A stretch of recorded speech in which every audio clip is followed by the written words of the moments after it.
Yan, share ko lang. Ito na nga nangyari. Dahil nabasa yung parting dito. Ito. Nabasa. Yan natin. Yun, basa pa nga oh. Di, ito na nangyari. Yun. Sinilip natin. Ayun, lumobo na yung PCB nya oh. Lumobo na. Uminit yan dahil shorted.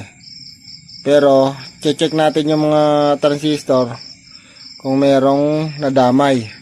Kasi nakita ko yung transistor ay ano niya, resistor. Ayan o, biak na. Yung resistor, ayan o, biak na.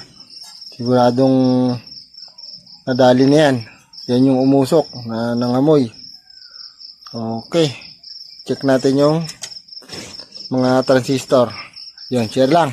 Check ko muna yan mga kabutingting. Bali, ito palang ginamit ko dito. Bridge type to mga kabutingting. Ano siya, BTL mode siya. Bali, 2 channel to, pinag-isa. Yan. Kaya okay na mapuwersa talaga siya. Yan, share lang.